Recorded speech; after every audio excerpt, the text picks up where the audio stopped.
My name is Norton, and at 67 years old, I never thought my own flesh and blood would treat me this way. After working construction my entire life, I gifted my son Trevor our family home worth $375,000. It was supposed to be my legacy of love.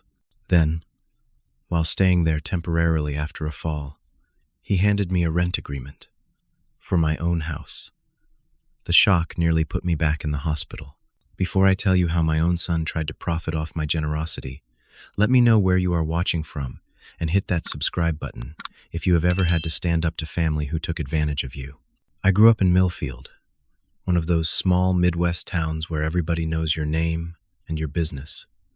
My father worked at the steel mill, and my mother took in sewing to help make ends meet.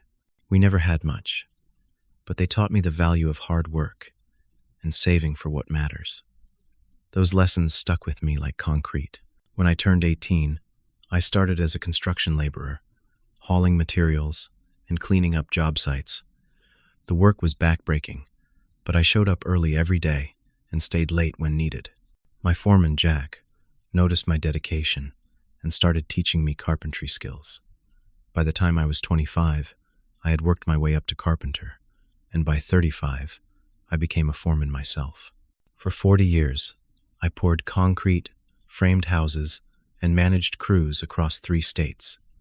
My hands grew calloused, my skin weathered, but I never complained. Every paycheck went toward building a better life for my family. I met Elaine at a friend's barbecue when I was 27. She had these bright blue eyes that crinkled when she laughed, and the gentlest way with children. She taught kindergarten at the local elementary school, and watching her with those kids, I knew she would be an amazing mother. We married 11 months later, in a simple ceremony at her parents' backyard. Elaine and I tried for years to have children. Each negative test broke her heart a little more, and I felt helpless watching her suffer. After nearly giving up hope, she finally got pregnant with Trevor when we were both 36. I still remember the feeling when the doctor placed him in my arms for the first time. This tiny human with my chin, and Elaine's eyes became the center of our universe. Trevor was an active child, always climbing trees and building forts in the backyard. I coached his little league team for 6 seasons, and though he wasn't the most talented player, he had heart. Every weekend, I would take him to the garage and teach him how to use tools. We built birdhouses, a tree house, and even restored an old pedal car I found at a yard sale. Those moments, just the 2 of us creating something with our hands, those were the times I felt most like a father.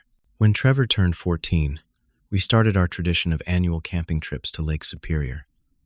Just us men, fishing at dawn, telling stories around the campfire at night.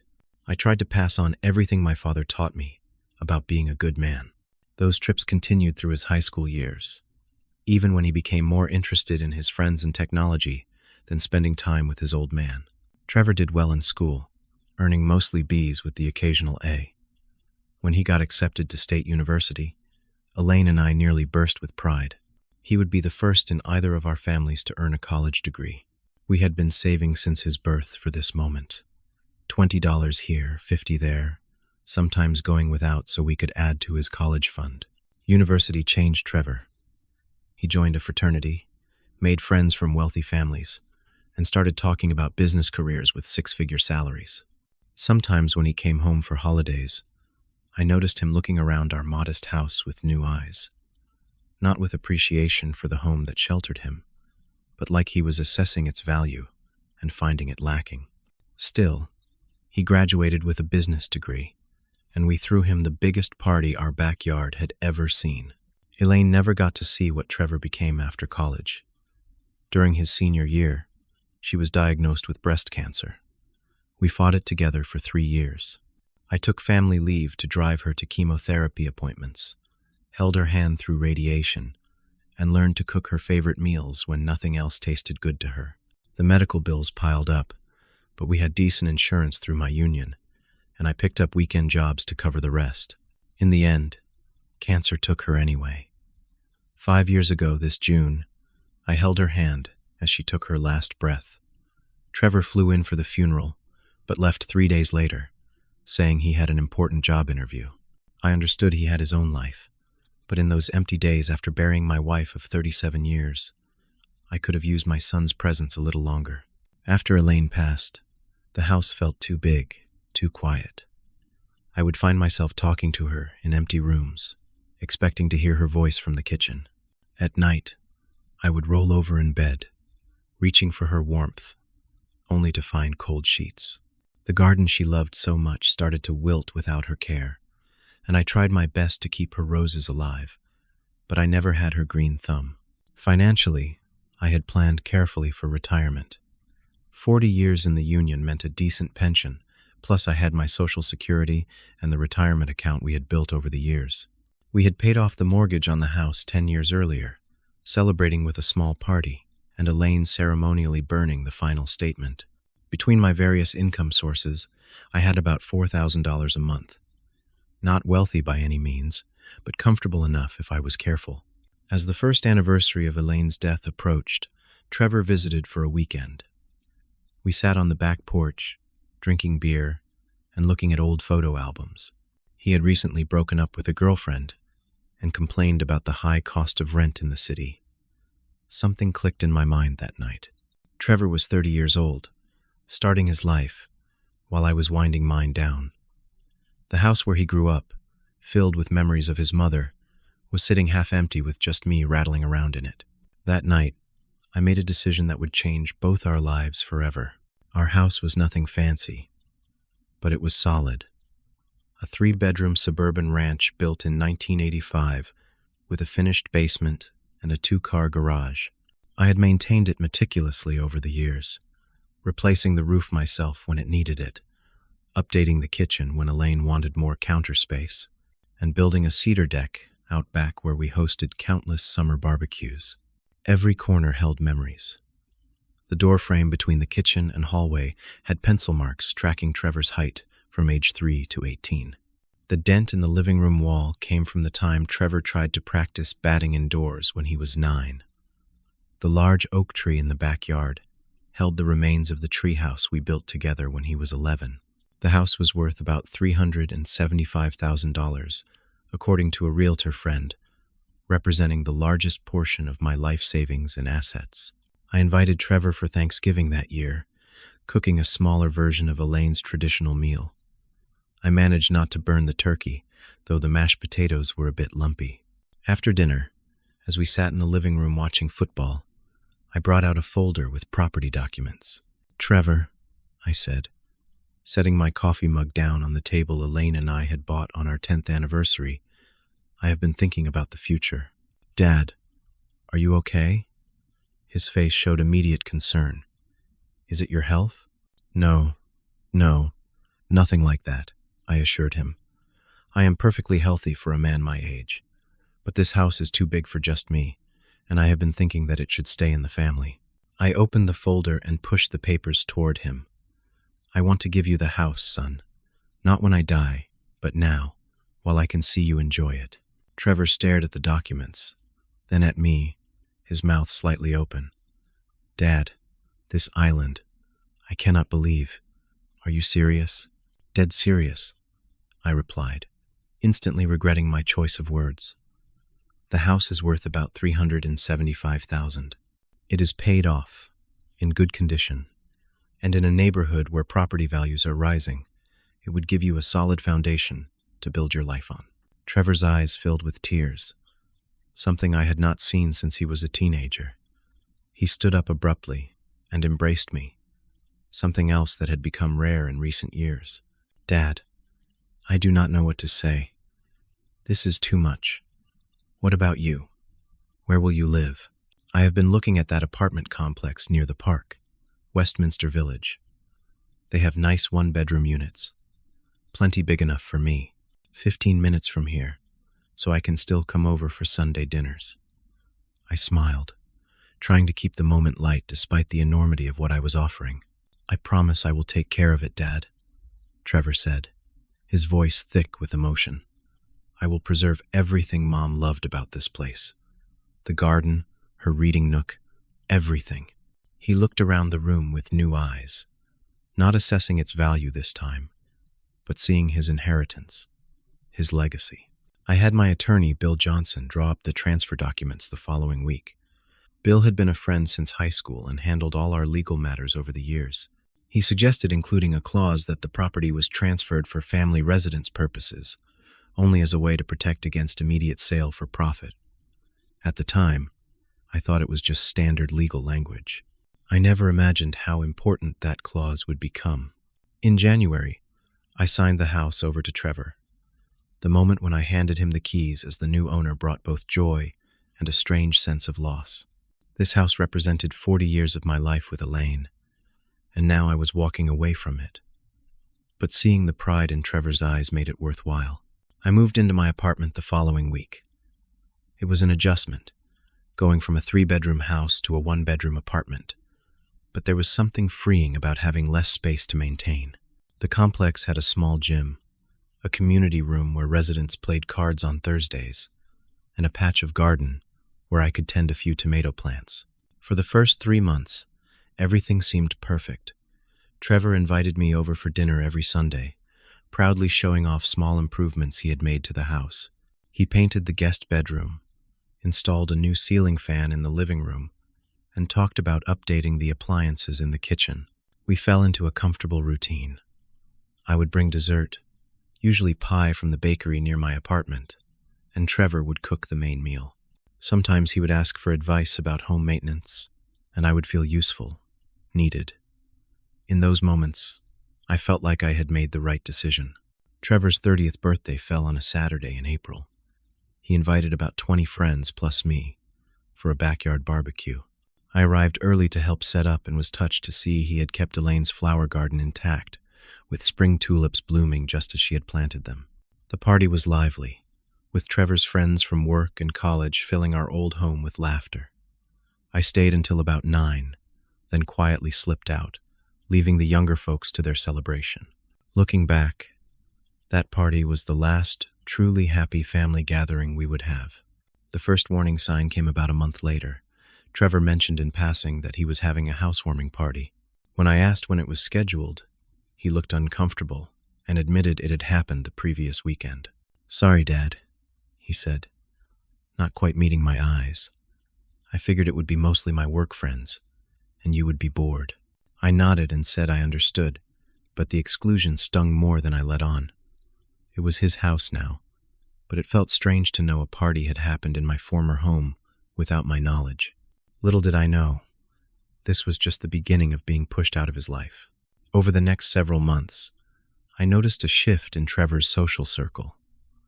The friends I had known from his high school and college days appeared less frequently. Instead, he began spending time with colleagues from his investment firm and their partners. These were people with expensive tastes, who vacationed in Europe and drove cars that cost more than I made in a year of construction work. When Trevor introduced me to his new friends, I felt the disconnect immediately. They would ask what I did, and when I mentioned my career in construction, their interest visibly waned. One man, wearing a watch that probably cost more than my first car, actually asked if I had considered upgrading to management, as though my 40 years of honest labor were something to be ashamed of. In June, Trevor began dating Jessica, a marketing executive at a luxury retail company. She was 32, stylish in a way that reminded me of magazine advertisements, with perfectly highlighted blonde hair and manicured nails that seemed impractical for everyday life. The first time we met, she extended her hand instead of offering a hug, keeping me at a physical distance that felt symbolic of what was to come. "Norton, Trevor has told me so much about you," she said, though her tone suggested whatever she had heard had not impressed her. She looked around the house with an appraising eye. "This place has potential. Have you two considered updating the kitchen? Those cabinets are so retro." She said retro, like it was a polite substitute for outdated. Those cabinets had been installed just 10 years ago, when Elaine wanted to brighten the kitchen. Our Sunday dinners became less frequent. First, Trevor called to reschedule because of work commitments. Then he suggested meeting at restaurants instead of at the house. By August, we were down to monthly visits, and I found myself missing my son, despite living just 15 minutes away. I called to invite him fishing at our old spot at Lake Superior, a trip we had not taken since before Elaine got sick. "Sorry, Dad," he said, the sounds of a busy office in the background. "This quarter is crazy, and Jessica and I are flying to Cabo next month for a friend's destination wedding." 6 months into their relationship, Jessica moved into the house. Trevor mentioned it casually during one of our increasingly rare phone calls, as though it were a minor detail and not a significant life change. The cancellations became more frequent and last minute. In September, I drove to the house for our planned dinner, only to receive a text as I was parking that Trevor and Jessica had been invited to an impromptu gathering with her boss. In October, our lunch was cut short when Jessica called with what Trevor described as a closet emergency that required his immediate attention. In November, Trevor forgot entirely about our plans until I called from the restaurant where we were supposed to meet. The next time I visited the house, I was struck by how different it looked. The family photos that had lined the hallway were gone, replaced by abstract artwork in sleek black frames. The comfortable but worn sofa, where I had watched countless ball games, had been replaced by a modern sectional that looked impressive but felt rigid when I sat on it. Most painful of all, I noticed the door frame where we had tracked Trevor's height no longer showed those pencil marks. It had been painted over, erasing that physical record of his childhood. "We had to freshen the place up," Trevor explained when he saw me looking at the doorframe. "Jessica has a great eye for design." I nodded, not trusting myself to speak. It was his house now, I reminded myself. He had the right to change it. But each alteration felt like losing a piece of my history, of Elaine's presence. As months passed, I noticed Trevor becoming irritated when I shared stories about the house. Once, I mentioned how we had chosen the oak tree in the backyard specifically because I had calculated it would provide afternoon shade for the deck I planned to build. "Dad," Trevor interrupted, sighing, "you have told that story before." Jessica gave him a sympathetic look, as though my reminiscing was an affliction they had to endure together. I fell silent, feeling suddenly like a visitor who had overstayed his welcome in what used to be my home. In February, just over a year after I had gifted Trevor the house, I took a fall while bringing groceries up to my apartment. The ice on the steps was nearly invisible, and my feet went out from under me before I could grab the railing. I did not break anything, thankfully, but I sprained my wrist badly and bruised my hip in a way that made walking painful.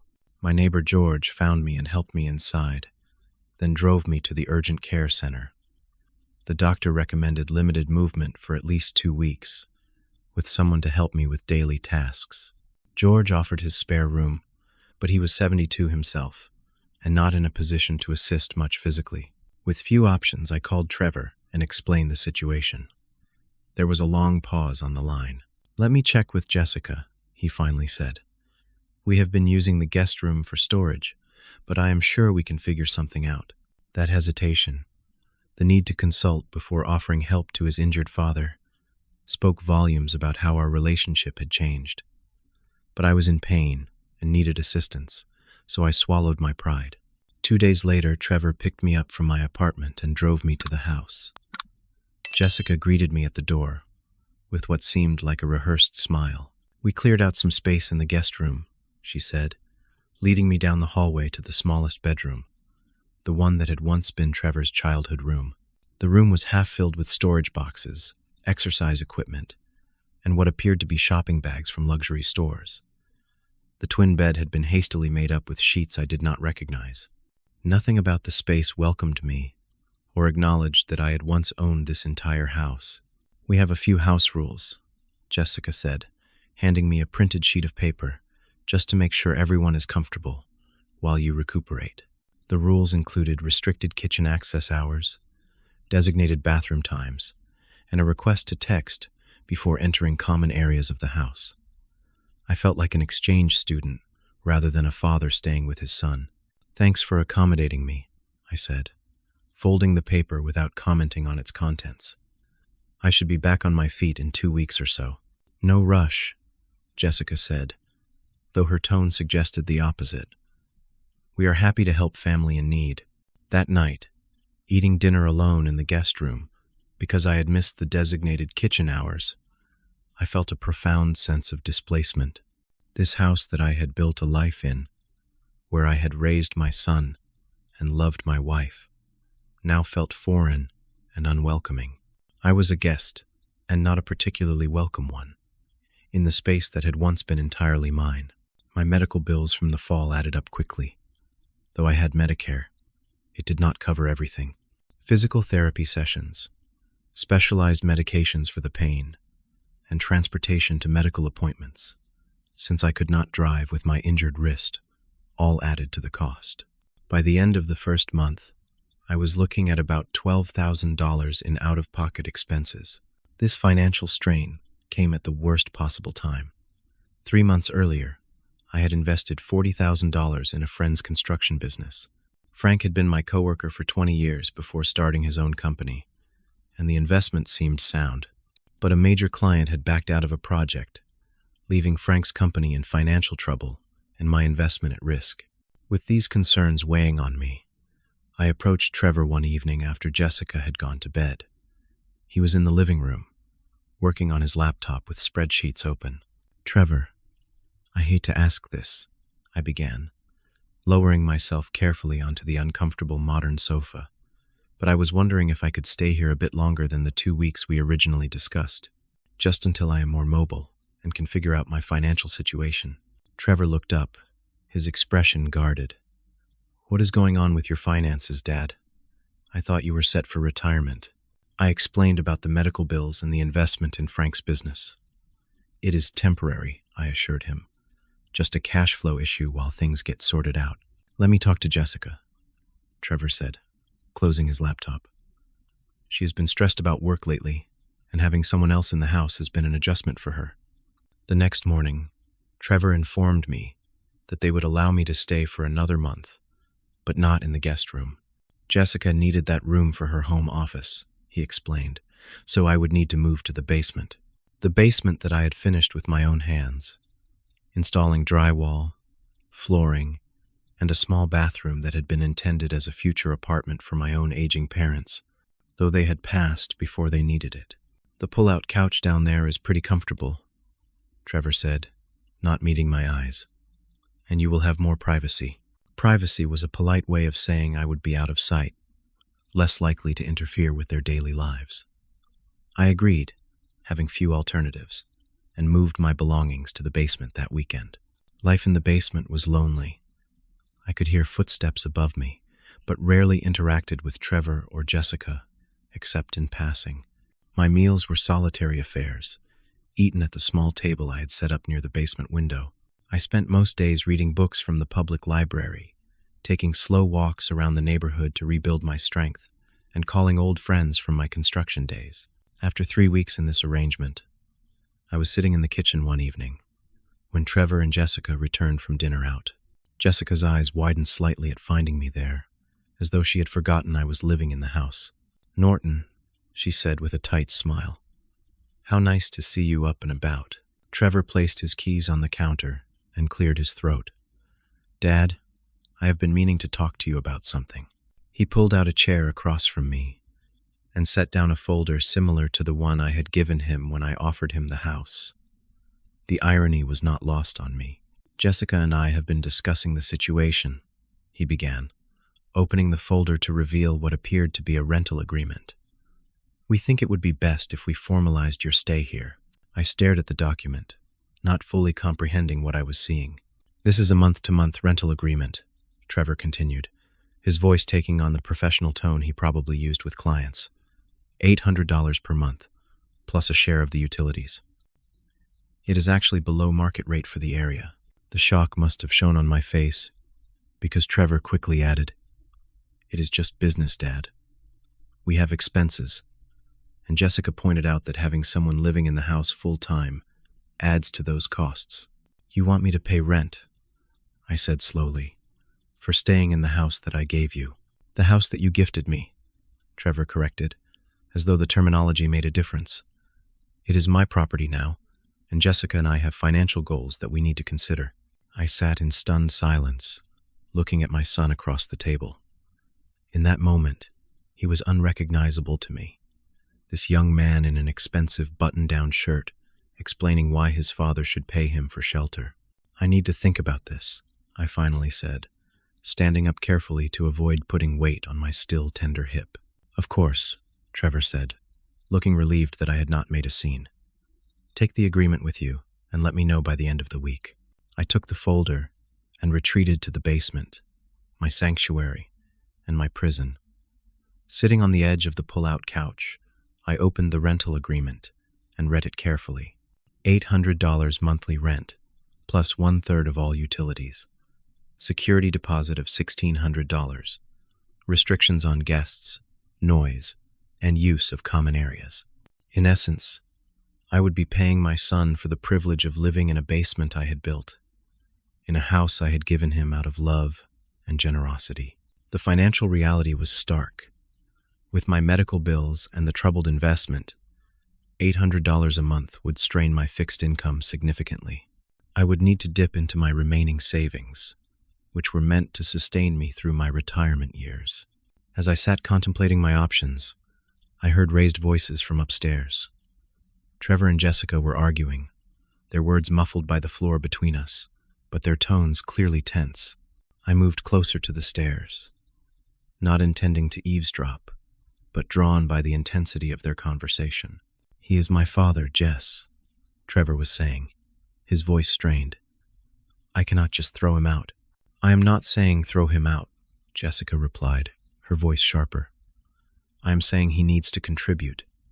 Do you know what we could do with that extra money toward our debt?" "He gave me this house," Trevor said, his voice lowering. "It feels wrong to charge him." "He gave you the house," Jessica emphasized. Past tense. "It is yours now, which means you get to decide how it is used. And right now, we need the income more than we need your dad living here rent-free." Their voices moved further away, but I had heard enough. The picture was becoming clearer. It was not just about my presence in the house. It was about money. Their money. The next morning I left early, telling Trevor I had a physical therapy appointment. Instead, I went to the public library and used their computers to research property law. What I found gave me pause. The family residence purposes only clause that Bill had included in the deed transfer might have more significance than I had realized. Over the next few days, I made discreet inquiries. I called Bill, my old attorney, but learned he had retired and moved to Florida. His replacement at the firm, a young woman named Sarah, was polite but unwilling to discuss the details of the property transfer, without a formal appointment and retainer. I decided to seek a second opinion and made an appointment with Thomas Franklin, an attorney specializing in property law. His office was small but well appointed, with diplomas on the wall from Harvard Law School and family photos on his desk. "Mr. Blackwell," he greeted me, shaking my hand firmly. "Please tell me how I can assist you today." I explained the situation, from the gift of the house to the current demand for rent. I showed him the copy of the deed transfer I had kept in my files, pointing out the family residence purposes only clause. Thomas read through the document carefully, occasionally making notes on a legal pad. When he looked up, his expression was thoughtful. "This clause is interesting," he said, tapping the page. "It creates what we call a conditional gift. The house was given with the expectation that it would be used as a family residence, not as a source of income." "What does that mean practically?" I asked. "It means that if your son is using the property in a way that violates this condition, such as charging family members rent, you might have grounds to contest the gift." My heart raced at his words. "Contest the gift? You mean take the house back?" "Potentially," Thomas nodded, "though courts generally prefer not to undo property transfers. But this clause gives you leverage at minimum." As I left the attorney's office, my mind was spinning with possibilities. I did not want to take the house back out of spite. I had given it to Trevor as a gift of love, but his demand for rent felt like a betrayal of that gift, a misunderstanding of what family means. Back in the basement that evening, I began to notice things I had overlooked before. Mail addressed to real estate agents, brochures for luxury condos in the city, a notebook of Jessica's with calculations about home equity and potential profits from sale. The pieces were falling into place. The rent was just the beginning. From what I could gather from overheard conversations and glimpsed documents, Trevor and Jessica were in financial trouble. Credit card debt from Jessica's shopping habits, a lifestyle beyond their means. And they saw the house, my gift, as an asset to liquidate. One night, unable to sleep, I heard them arguing again. We could get at least $450,000 for this place if we update the kitchen and bathrooms, Jessica was saying. That would clear our debt and give us a down payment on something closer to the city. My dad would be devastated, Trevor replied, his voice weary. This house means everything to him. He gave it to you, Jessica insisted. That means he wanted you to use it however best serves your life. Right now, that means selling it and moving somewhere that shortens your commute and puts us in a better school district for when we have kids. Their footsteps moved away, but their words remained with me. They were planning to sell the house, the home where Trevor grew up, where Elaine and I had built our life together, and they wanted me to pay rent while they prepared to sell it out from under me. In that moment, something shifted inside me. The pain of betrayal hardened into resolve. I had been a generous father, perhaps too generous. I had enabled Trevor's sense of entitlement, his belief that he deserved everything handed to him. It was time for a painful but necessary lesson about gratitude, respect, and the true meaning of family. The next morning, I found a business card for a real estate agent on the kitchen counter, the final confirmation of their plans. I pocketed it without a word and began to make calls. The morning after discovering the real estate agent's card, I sat in a small coffee shop 2 blocks from the house, turning the card over in my fingers. The agent's smiling face looked back at me, promising top dollar for your property in bold text. It felt like a physical representation of Trevor and Jessica's betrayal. I pulled out my phone and called the number on Thomas Franklin's business card. His secretary connected me quickly. Mr. Blackwell, Thomas greeted me. Have you made a decision about how you would like to proceed? I need to know more about my options, I said, watching people pass by the window, going about their normal lives, while mine felt like it was crumbling. If they are planning to sell the house, does that change anything legally? It certainly strengthens your case, Thomas replied. The family residence clause could reasonably be interpreted to prevent sale for profit within a short period of receiving the gift. How long has your son owned the house now? Just over a year, I answered. That is a relatively short time. A judge might view a quick sale as contrary to the spirit of the gift. We discussed various approaches, from negotiation to legal action. Thomas recommended starting with a formal letter, outlining my concerns, followed by more stringent measures if needed. There is also the matter of the eviction notice, Thomas said carefully. If you believe they are acting in bad faith, we could issue a notice based on violation of the deed restrictions. The word eviction made my stomach tighten. This was my son we were talking about. But then I remembered the rental agreement he had presented to me, the casual way he had expected me to pay for space in a home I had freely given him. Draw up the papers, I said, my voice steadier than I expected. I will let you know when to serve them.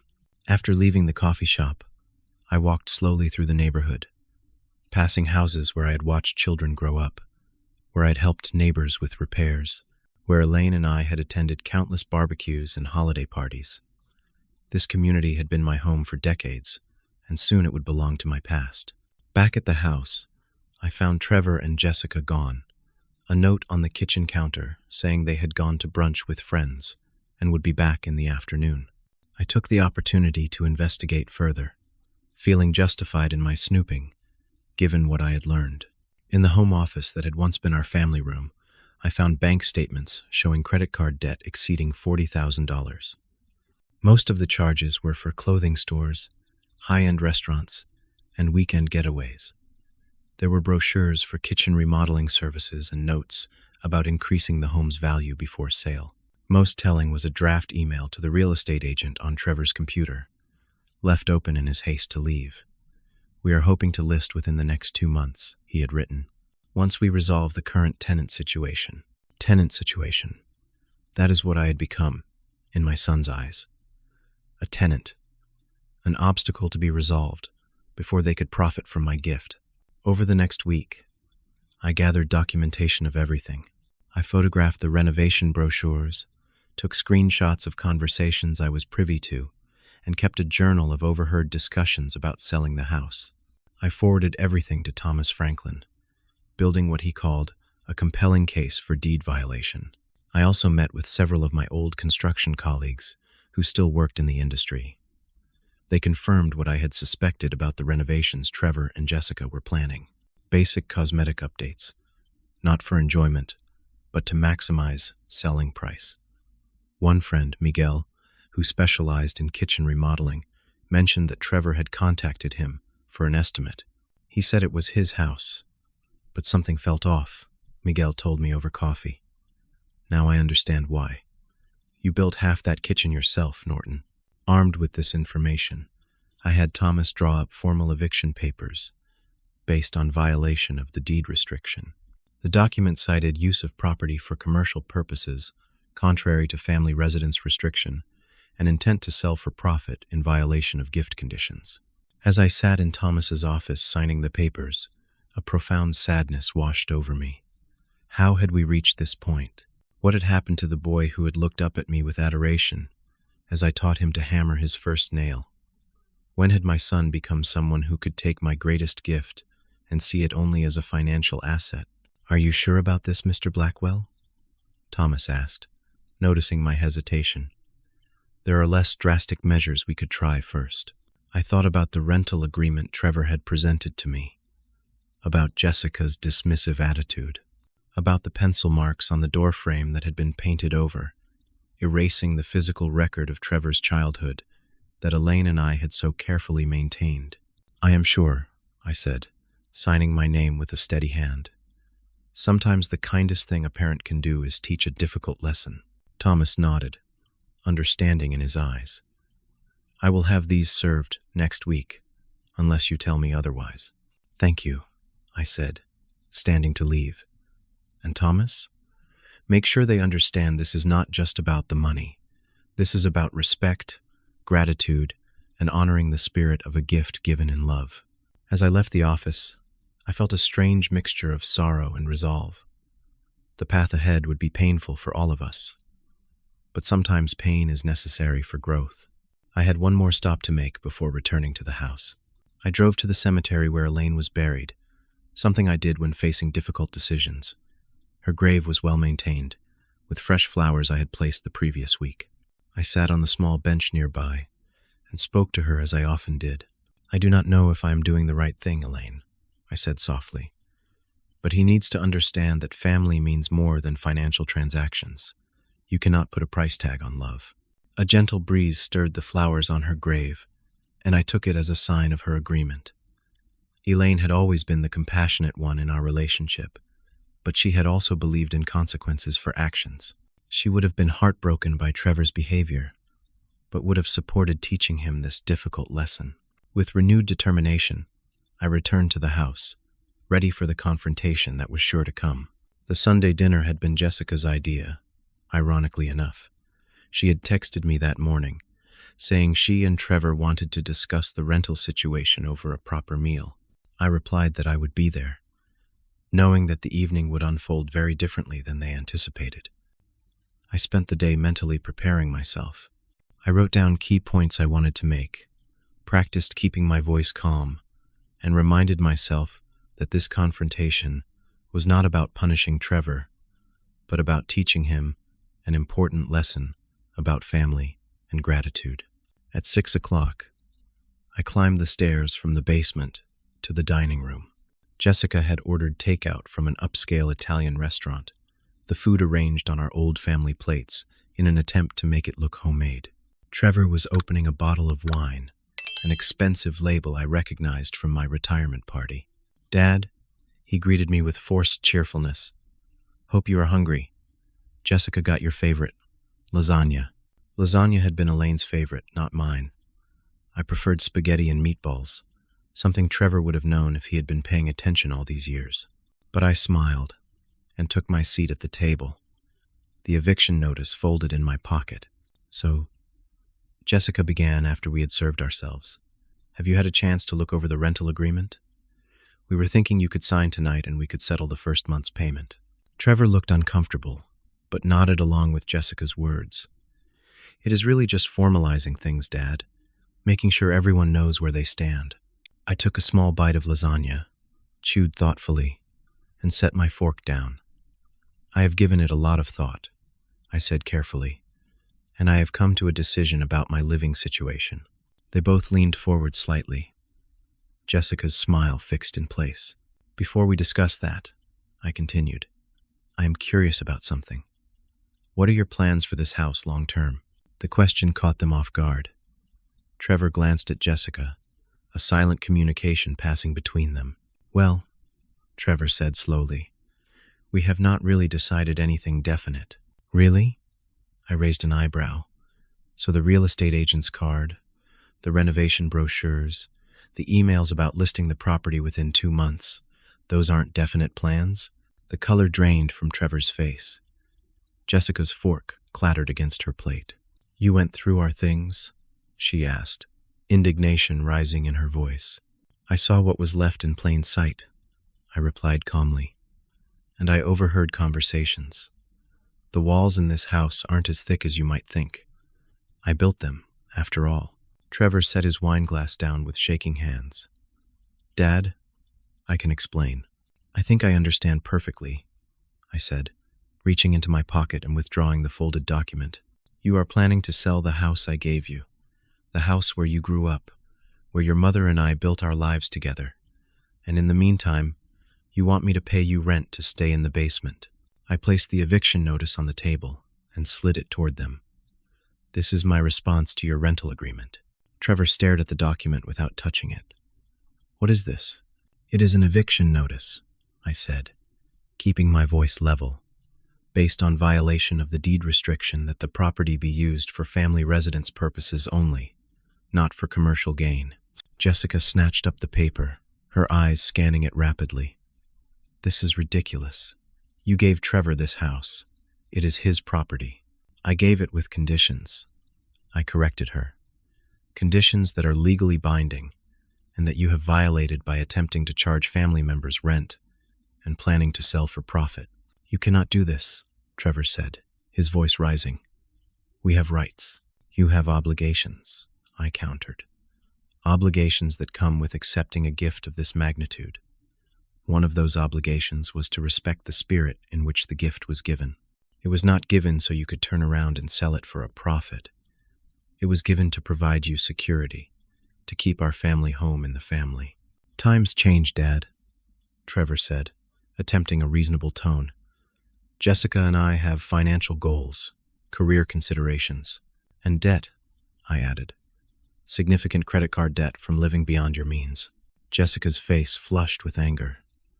That is none of your business.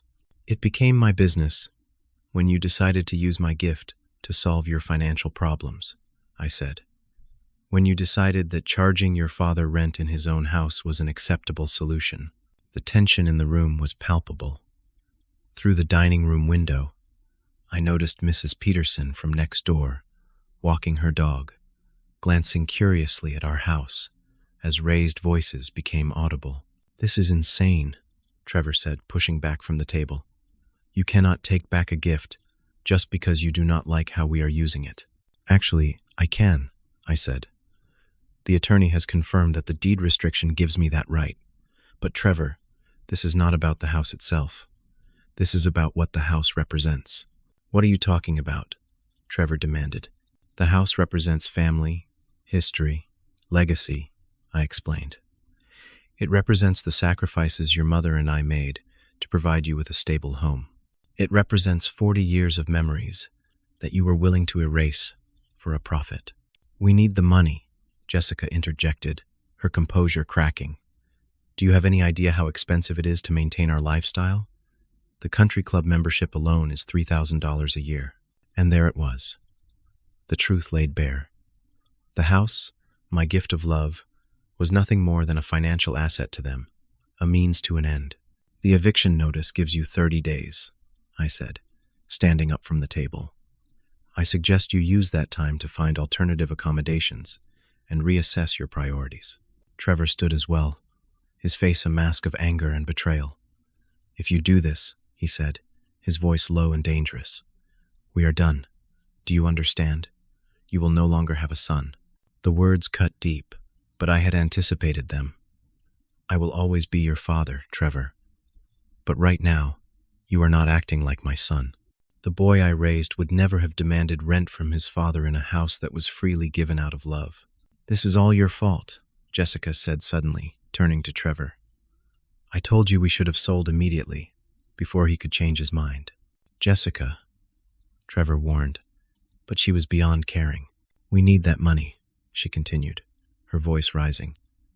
My credit cards are maxed out, your car lease is underwater, and this outdated house in this boring neighborhood is our only asset with any real value. Trevor looked at me, desperation in his eyes. Dad, please, we can work something out. But Jessica wasn't finished.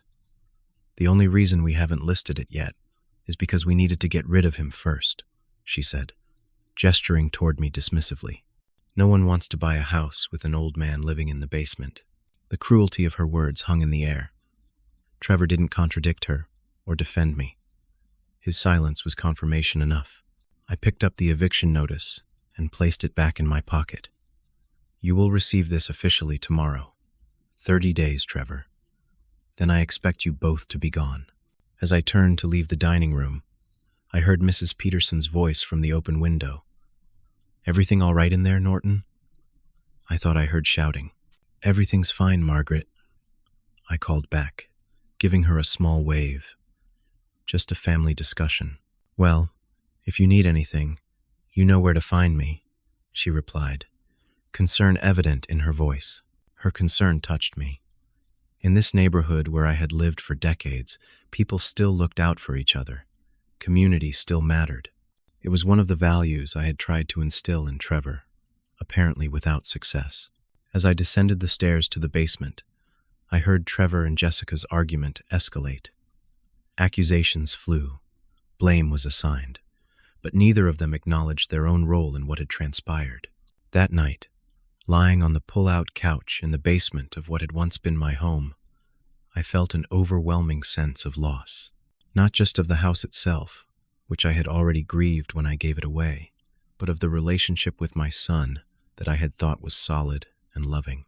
The path ahead would be difficult and painful, but as I drifted off to sleep, I felt a certainty that I was doing the right thing. Sometimes love means setting boundaries. Sometimes love means saying no, and sometimes love means teaching difficult lessons, even when it breaks your heart to do so. The official eviction notice was delivered the next morning by a courier service Thomas had arranged. Trevor was already gone, having left early for work without speaking to me. Jessica received the document, her face a mask of cold fury as she signed for it. I spent most of that day at the local library, giving them space and avoiding the tension that filled the house. When I returned in the evening, I found a business card for Jessica's attorney slipped under the basement door. The message was clear. They intended to fight. The legal proceedings lasted 3 months, much longer than I had anticipated. Trevor and Jessica hired an aggressive attorney who argued that the gift was unconditional, that the family residence clause was vague and unenforceable, and that Trevor had every right to charge rent to anyone living in his property, including family members. Thomas countered with evidence of their intent to sell, arguing that this clearly violated the spirit and letter of the deed restriction. He presented the real estate agent's card, printouts of Trevor's emails discussing listing the property, and testimony from Miguel about the planned renovations, specifically to increase sale value. The emotional toll was immense. Each court appearance meant seeing Trevor across the courtroom, his face set in resentful lines, Jessica whispering in his ear. He never met my eyes, never acknowledged me beyond what was legally required. It was as though the decades of love and care I had given him had been erased, replaced by this adversarial relationship that reduced us to plaintiff and defendant. Friends from the neighborhood rallied around me, Margaret Peterson testified about overhearing the argument where Jessica admitted their plans to sell the house. George from my apartment complex offered his spare room when Trevor changed the locks on the house, forcing me to find alternative accommodation during the legal proceedings. Despite the support, there were dark days when I questioned my decision, nights when I lay awake wondering if I had gone too far, if the lesson I was trying to teach was worth the relationship I seemed to be destroying. But then I would remember the casual way Trevor had presented that rental agreement, the dismissive tone Jessica used when referring to me as the tenant situation, and my resolve would strengthen. In the end, the judge ruled in my favor. The deed restriction was deemed valid and enforceable, and Trevor's actions in attempting to charge rent to family and preparing to sell the property were found to violate those restrictions. The judge ordered the property returned to my ownership, with Trevor and Jessica given 30 days to vacate. The courtroom was silent as the judgment was read. I watched Trevor's shoulders slump, saw Jessica's hand tighten on his arm. They left without speaking to me, their attorney promising an appeal that never materialized. Once they vacated the house, I faced a difficult decision. Moving back in would have been the obvious choice, reclaiming the space that held so many memories of Elaine and our life together. But those memories were now tainted by the recent conflict, and the house felt haunted by betrayal and disappointment. After much consideration, I decided to sell the property. The real estate market had indeed improved, as Jessica had noted, and the house sold for $420,000, significantly more than its value when I had gifted it to Trevor. I used a portion of the proceeds to secure my retirement, investing in conservative funds that would provide a stable monthly income. Another portion went to pay off the medical bills that had accumulated during my recovery. And, in a decision that brought me unexpected peace, I donated $50,000 to the Cancer Research Center, where Elaine had received treatment. With my financial situation stabilized, I moved into Westminster Village, the retirement community I had considered when first gifting Trevor the house. My one-bedroom apartment was comfortable, with a small patio where I could tend container plants, and the community offered activities and companionship that eased the loneliness I had felt since Elaine's passing. For 6 months, I heard nothing from Trevor. It was the longest we had gone without communication since he left for college. I learned through mutual acquaintances that he and Jessica had moved to an apartment in the city, that their relationship was strained by financial pressures, and that Trevor had taken a second job to make ends meet. Then, on a Tuesday morning in October, I received a letter with no return address. Inside was a single page in Trevor's handwriting. "Dad," it began simply, "I have been doing a lot of thinking. Jessica and I separated last month. Living in that apartment, working 2 jobs to pay off debt that brought me no real happiness, I started to understand some of what you were trying to tell me. The house wasn't just a house, was it? It was everything you and Mom built together. I treated it like an ATM, not a home. I am not asking for forgiveness. I am not even asking for a response. I just wanted you to know that I understand now, at least a little. Trevor." The letter brought tears to my eyes, the first real communication from my son in nearly a year. I did not respond immediately, needing time to process my own complex emotions. The hurt was still raw, the betrayal still fresh in my memory. But there was also a glimmer of hope in his words, an acknowledgement that perhaps the difficult lesson had not been in vain. Grief takes many forms, and the grief I felt over the fracturing of my relationship with Trevor was in some ways more painful than losing Elaine. Death is final, yes, but it is also natural, expected in the course of a life. The betrayal of a child, the severing of that fundamental bond, feels contrary to the natural order, a violation of what should be. In the months that followed, I worked through that grief in stages. First came the anger, the righteous indignation at being treated so callously by my own son. Then came the questioning, the endless replaying of memories, wondering where I had gone wrong in raising him, what I could have done differently to instill stronger values of gratitude and respect. Eventually, I reached a kind of acceptance, not of Trevor's actions, which remained painful to contemplate, but of my own role in the situation. Perhaps I had given too much, too easily. Perhaps I had failed to teach him the value of what he received, because he had never had to work for it. The house, like so many things in his life, had come to him as a gift rather than an achievement. The most important lesson I learned through this ordeal was about the nature of generosity itself. True generosity comes with no strings attached, yet it does assume a basic level of gratitude and respect from the recipient. When that respect is absent, when the gift is devalued or exploited, it transforms the act of giving from something beautiful into something painful. I also learned about the strength that comes from standing up for yourself, even against those you love. For too long, I had allowed Trevor's increasingly dismissive behavior, excusing it as the natural distance between generations. By finally drawing a firm boundary, I had reclaimed my own dignity and, ironically, given Trevor the opportunity to recognize his mistakes.